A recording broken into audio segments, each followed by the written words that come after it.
था कि आज मैं अपने प्राण ही त्याग दूं, ऐसा लग रहा था। इतनी चोट पहुंचाई गई है मुझे, इतनी चोट पहुंचाई गई है। रहती तो हूँ इस घर में, पर ऐसा लगता है कि जो मेरी आत्मा ने यहाँ पे झेला है ना, मेरी आत्मा भी। Guys, welcome back to my channel. कैसे हो आप सभी लोग? आशा करते हैं आप सभी लोग बहुत अच्छे होंगे। फिलहाल मैं भी ठीक हूँ और आज मैं ये वीडियो बहुत दिन बाद बना रही हूँ। मुझे लगता है शायद 1 महीना हो गया होगा या होने वाला होगा, क्योंकि दिसंबर में पहला दरबार था नुमाइश का, तब मैं नुमाइश देखने गई थी हस्बैंड के साथ। तब मैंने वीडियो अपलोड किया था और वो भी मैंने एक ही वीडियो अपलोड किया था, ये कर ही नहीं पाई थी दूसरा पार्ट। मतलब जो सामान लेके आई थी वो दिखाना था मुझे, वो भी वीडियो बना तो लिया था मैंने, पर एडिट नहीं कर पाई, ना ही अपलोड कर पाई। अब फ़ायदा भी नहीं है उसको अपलोड करने का। और उसके बाद से अभी जनवरी में मैंने एक बाजरे की टिक्की वाला वीडियो अपलोड किया था, एक बसंत पंचमी वाला तो मैंने उसी दिन अपलोड कर दिया था। और जो बाजरे की टिक्की वाला था ना, मटरी वाला, वो वीडियो मैंने शूट किया था नवंबर में, जब मैं मायके गई थी तब। और तब से लेके 9th मैंने एडिट कर पाया, ना ही अपलोड कर पाया। इसी बात से आप अंदाज़ा लगा सकते हैं कि मैं कितना मेंटली टॉर्चर रही हूँ, कितना मुझे मेंटली टॉर्चर किया गया है, जिसकी वजह से मैं इतना कम वीडियो डाल पाई हूँ। पहले मेरे वीडियो मतलब हर एक दिन वीडियो आता था, एक भी दिन गैप नहीं हुआ करता था। अब 3 महीने का मेरा आप देख सकते हैं, डिटेल देखेंगे वीडियो, मतलब मेरे चैनल पे जाके, तो बहुत बहुत गैप है। उसके बाद मेरी वीडियो आ रही थी। मैं इसलिए कर रही थी ऐसा क्योंकि मेरा चैनल डेड ना हो, ग्रोथ कम हो जाती है।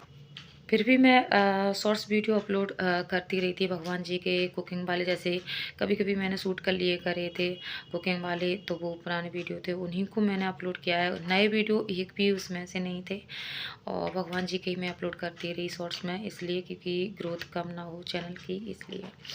सच बता रहे, मुझे ना इन 3 महीनों में ऐसा लगा कि शायद मैं ज़िंदा बचूंगी नहीं, और अभी भी ऐसा ही फील हो रहा है मुझे कि ये दुनिया ना मेरे लिए है ही नहीं। कुछ लोगों ने ना इतना मुझे टॉर्चर कर रखा है, इतना टॉर्चर कर रखा है कि क्या ही बताऊँ। यहाँ तक कि मैंने ये भी सोच लिया था कि मतलब मेरी जगह कोई और होता है ना, तो वो अब तक शायद भगवान के पास जा चुका होता। इतना टॉर्चर किया गया है, और मैंने भी यही करने की कोशिश की थी, पर मेरी छोटी सी बच्ची है, वो मेरे सामने आ जाती है। एक पल के लिए तो ये भी लगा मुझे कि अरे छोड़ो, जन्म देना मेरा मतलब अधिकार था उसको, ठीक है, वो पल जाएगी, भगवान सब पाल लेगा। भगवान ने अगर जन्म दिया है तो सब ठीक हो जाएगा। सब मोह माया एकदम से दिमाग से बिल्कुल आउट हो गई थी, कुछ भी नहीं है। जब तुम खुद के लिए नहीं जी पा रहे हो तो क्या किसके लिए जी रहे हो? बहुत से माइंड में ऐसे ऐसे ख्यालात आ रहे थे जिनको मैं रोक भी नहीं पा रही थी। बस पिछले 3 महीनों से सिर्फ मैं रोई हूँ, रोई हूँ, रोई हूँ। नवंबर में मेरा वेट, जब मैं अक्टूबर में मैम को दिखाने गई थी, तब मेरा वेट था 63 kg, और आज मेरा वेट है 54। इतना वेट मेरा अपने आप लूज हुआ है। इतनी टेंशन दी गई है मुझे, और जिन पे मुझे भरोसा था ना कि ये शायद सच बोलें, इंसाफ करें, उन्होंने भी मेरे साथ वही किया। पर मैं ये चीज़ भूलूंगी नहीं, मरते दम तक नहीं मैं भूलूंगी ये सब, क्योंकि मेरे अंदर ना इतनी तकलीफ़ें भरी हुई हैं ना, इतनी तकलीफ़ें कि मैं किसी को बयान नहीं कर सकती हूँ। किसी भी इंसान को कोई इतना टॉर्चर ना करे कि वो खुद को ख़त्म करने पे आ जाए। क्या मेरी कंडीशन नहीं दिखी इन लोगों को कि मैं किस कंडीशन से गुजर रही हूँ? मेरी क्या हालत हो रखी है। मेरा ट्रीटमेंट चल रहा है, मैं पिछले 2 महीने से ट्रीटमेंट के लिए गई भी नहीं, क्योंकि टेंशन ही इतनी थी गई। क्या दवाई खाऊं? 15,000 की दवाई आती है, कभी 10,000 की, कभी 15,000 की। पैसे पेड़ पे तो नहीं उगते ना, टेंशन में दवाई लगती है, नहीं लगती है। बस अब मैं इंतज़ार कर रही हूँ ऊपर वाले का, और मुझे भरोसा है उस ऊपर वाले पे कि ये इंसाफ तो करेगा। मैं इसीलिए पता है कैमरे को फेस नहीं कर रही थी, क्योंकि मुझे बहुत ज़्यादा परेशान किया गया है, बहुत ज़्यादा। और ऐसा नहीं है कि मैं झूठ बोल रही हूँ या मेरे पास प्रूफ नहीं है, मेरे पास प्रूफ भी है। इस बार मैंने रिकॉर्डिंग की है हर शब्दों की जो मेरे पास हैं, और जिस दिन मैंने वो अपलोड कर दिए ना, धज्जियाँ उड़ जाएंगी इन लोगों की। फिर भी ये सोच लेते चलो छोड़ो कोई बात नहीं, पर कितना सोच लूँ, कितना सोच लूँ मैं। यही तो मेरी एक कमजोरी है, मैं सोच लेती चलो छोड़ो। जहाँ मैं कह देती हूँ चलो छोड़ो, वहीं पे ये लोग स्टार्ट हो जाते हैं। इतनी भद्दी भद्दी गालियाँ दी गई हैं मुझे कि इंसान रिश्ते ही को शर्मसार कर दिया गया। ठीक है, जिस दिन ऊपर वाला इंसाफ करेगा ना, ऐसी जगह पे लाके पटकेगा, खड़े होने के लायक भी नहीं छोड़ेगा। बस मैं अब उसी के भरोसे हूँ, और मैं माफ़ नहीं करूँगी। और जिन पे मुझे भरोसा था कि ये इंसाफ करेंगे, उन्होंने भी दगाबाजी जो की है ना, माफ़ मैं उनको भी नहीं करूँगी। शायद वो अभी भी मुझसे बहुत सी उम्मीदें लगा बैठे हैं, तो वो छोड़ दें उम्मीदें मुझसे, क्योंकि अब नहीं, अब तो बहुत हो गया। पहले जो हुआ था तब तो मैंने फिर भी ये सोच लिया था चलो कोई बात, पर अब नहीं। बहुत मैंने सह लिया, बहुत ज़्यादा।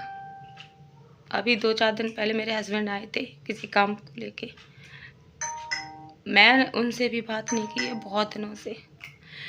जब घर पे आए मैंने तो 2 दिन बिल्कुल भी बात नहीं की थी। फिर उनका फेस देख के एकदम से ऐसा लगा, वो भी बंदा क्या करे, बाहर रहता है, जॉब करता है, कंपनी में अलग टेंशन, घर की अलग टेंशन। छोड़ा यार, आए हैं 2-3 दिन के लिए हंसते खेलते, पर जो मन में इतनी मुझे चोट पहुंचाई गई है, पर वो तो नहीं निकल रही ना। मैं बेशक उनसे हंस के बात कर रही, सब कुछ बोल रही, पर जो मेरे आत्मा को चोट पहुंचाई गई वो नहीं निकल रही थी। उनसे मुझे ये शिकायत थी कि तुम क्यों नहीं बोलते हो। फिर भी मैं एक दिन बहुत रोई, परसों मैं उनसे चिपट के इतना रोई, ऐसा लग रहा था कि आज मैं अपने प्राण ही त्याग दूं, ऐसा लग रहा था। इतनी चोट पहुंचाई गई है मुझे, इतनी चोट पहुंचाई गई है। रहती तो हूँ इस घर में, पर ऐसा लगता है कि जो मेरी आत्मा ने यहाँ पे झेला है ना, मेरी आत्मा भी बहुत बुरी बुरी बददुआ ही दे रही है, सच बता रही।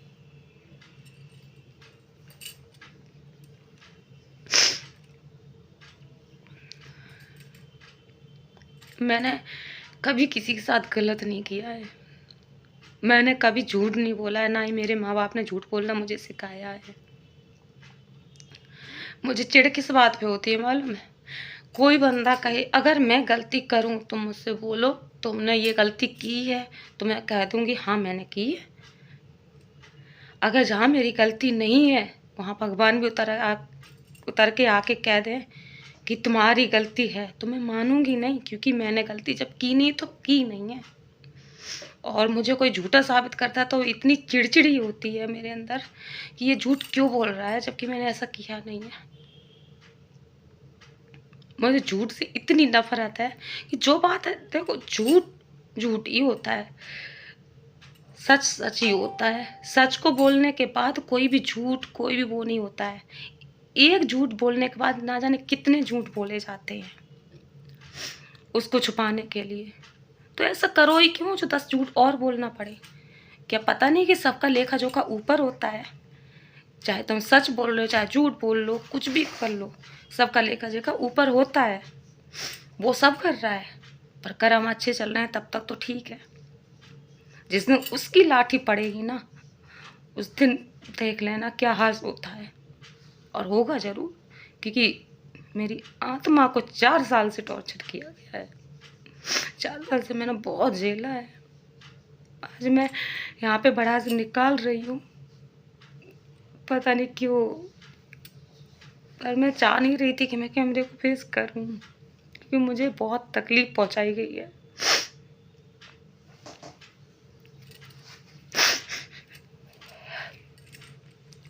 इसीलिए मैं वीडियो बनाना नहीं चाह रही थी, पर आज सोचा कि चलो वीडियो बनाती हूँ। पर